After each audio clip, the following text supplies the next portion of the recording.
Bonjour, c'est Cryptolyse. Aujourd'hui, on va parler de FTM, la crypto-monnaie de la blockchain Phantom. Je vous en parle depuis déjà un certain temps.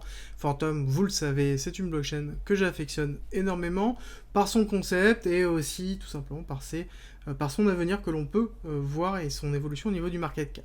Phantom, on m'a demandé de faire des mises à jour là parce qu'il y a eu quand même pas mal de nouvelles, qu'elles soient positives ou négatives, et en l'occurrence notamment une négative qui a grandement impacté la blockchain, et on me pose la question de est-ce que Phantom a encore de l'avenir. Voilà. Je vais vous spoiler tout de suite, la réponse est oui, et je vais vous expliquer pourquoi. Petit rappel avant, Phantom, c'est une blockchain de niveau 1, avec notamment un système de consensus qui s'appelle l'Ankesis, qui est un DAG modifié, qui s'appuie tout simplement sur le BFT consensus.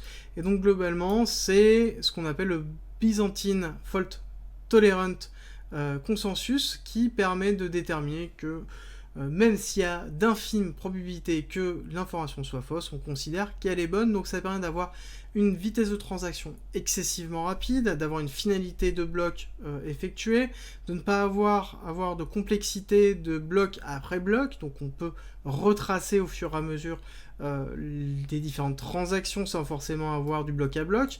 Et on a une notion de scalabilité très forte. À côté, Phantom, c'est aussi une Layer 1 qui est concentré sur les entreprises avec des solutions personnalisées et qui permet tout simplement de démocratiser grandement la solution, enfin les technologies de blockchain à travers les solutions de commercialisation.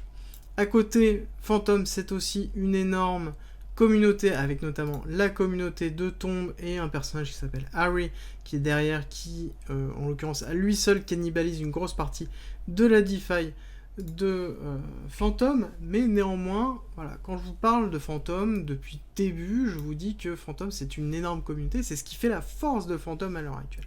Et on voit que même, c'est tout à fait vrai, mais c'est aussi leur plus grande faiblesse, parce que on a un des lead développeurs de l'environnement DeFi et qui faisait partie notamment de l'écosystème de Phantom qui est parti, qui a fait un tweet, qui était, c'est vrai, somme toute, assez étrange, parce que en l'occurrence les choix des mots n'étaient pas forcément dans le sens de Phantom. On sentait peut-être une volonté de faire mal, je sais pas, enfin c'est moi qui parle d'hypothèse, mais c'est vrai que c'était quand même très mal tourné, et globalement avec son départ, il y a un certain nombre de projets, il a dit qu'il partait de ces projets-là, il a utilisé le mot terminé. Voilà. Ces projets vont être terminés. Et donc du coup, forcément, tous les projets en eux-mêmes, c'est pas le seul développeur dessus, il y a une équipe entière de développeurs. Pour prendre l'exemple de Yale Finance, ils sont 40 dedans, et ce n'est pas le seul à partir, et pourtant derrière, il y a eu un énorme drawback au niveau des cours qui ont été effectués, et c'est le cas aussi pour Phantom.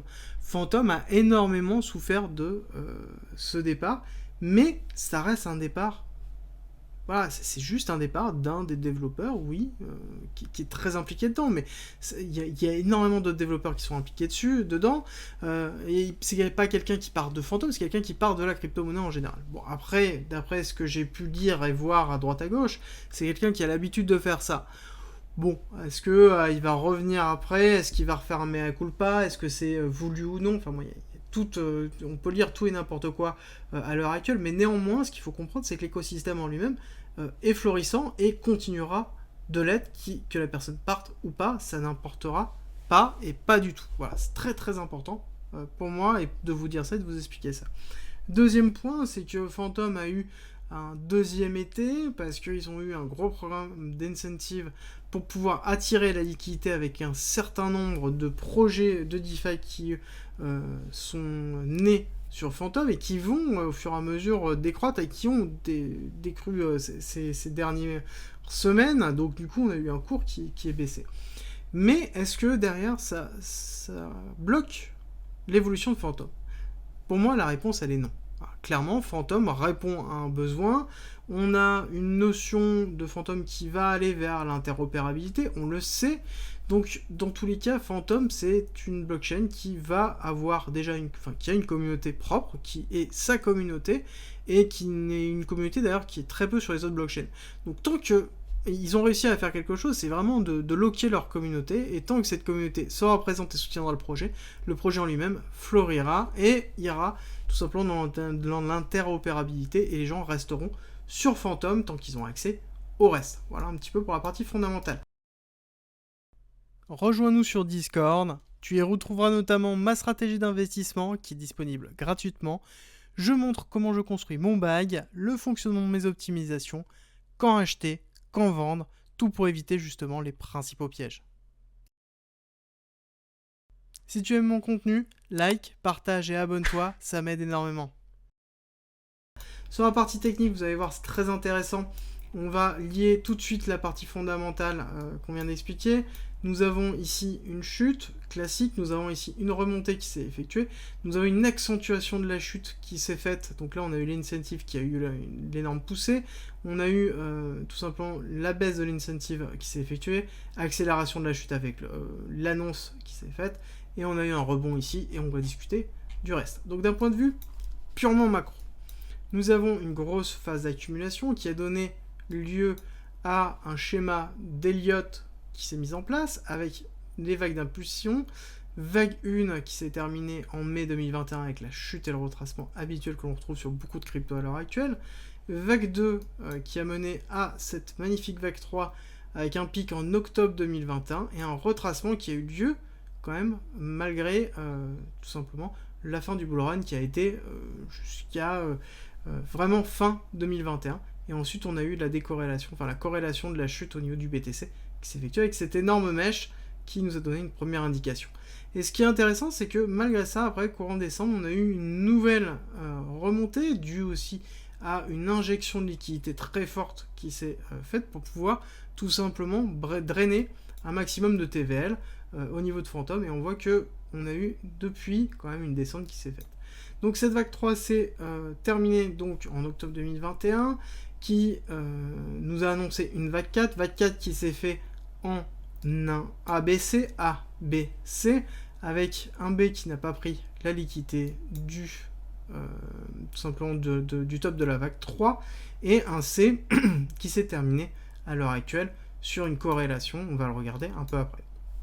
Nous avons à côté un schéma de Wyckoff qui s'est mis en place avec un BCARST, donc une distribution. BCARST, le ST n'a pas pris de la liquidité du BC, donc n'a pas fait de nouvelle ATH.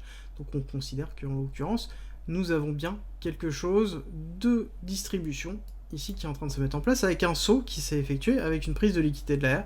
Donc on a une belle distribution classique qui se met en place au niveau de Phantom avec ce qu'on attend derrière, donc un nouvel ATH avec un UT et potentiellement un UTA, donc encore un nouvel ATH pour pouvoir ensuite descendre quelque chose de plus bas. Ce qui pourrait être en même temps logique, qui pourrait être la représentation de tout simplement de la fuite potentielle des utilisateurs de Phantom. C'est-à-dire qu'on va avoir une interopérabilité, quelque chose qui va être très fort, donc quelque chose qui va être excessivement bullish, nouvelle ATH qui va se faire, derrière on retrace un petit peu, deuxième nouvelle ATH qui se fait, donc on valide une distribution, derrière on peut avoir d'autres technologies qui vont prendre le pas, parce que là on voit quelque chose, mais c'est quelque chose qui peut être sur le long terme, on parle d'une vague 5, donc ça peut durer 1 an, 2 ans, et ensuite quelque chose qui va être un peu plus restrictif, dessus, où on va voir les users qui vont partir sur d'autres nouvelles technologies, et comme je vous ai dit, Phantom c'est quelque chose qui fonctionne énormément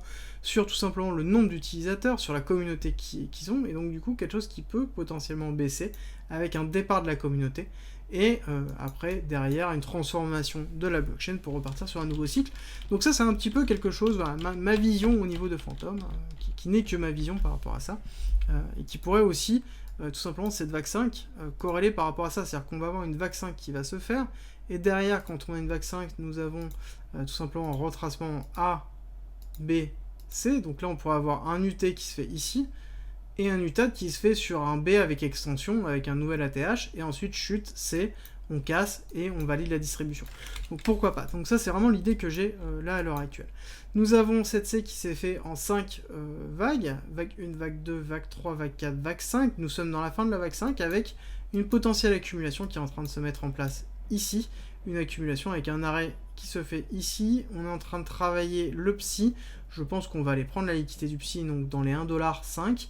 1,4$, 1,5$ pour ensuite aller retester ce niveau-là et potentiellement valider cette accumulation en faisant un ST, STB ou potentiellement même un Spring. Pourquoi? Parce que en l'occurrence, on va...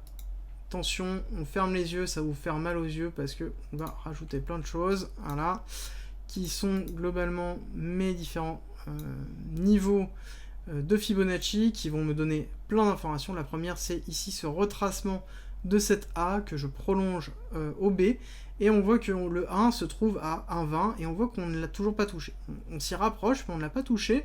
Donc pour moi, je pense que si on fait une A égale C, donc quelque chose qui est très classique au niveau d'un retracement de la 4 qui est effectué, on aurait donc une prolongation de la baisse avec une incursion qui se fait, et potentiellement une incursion qui pourrait être assez agressive et aller récupérer les liquidités, parce que là on a une liquidité ici qui est en attente, qui est à 0,94 et qui attend d'être prise pour pouvoir repartir après la hausse. Et ça me paraîtrait logique d'aller chercher cet inducement pour pouvoir après avoir vraiment le plein de liquidité, faire cette belle vague 5, valider en même temps cette accumulation de wick-off et partir sur quelque chose d'haussier.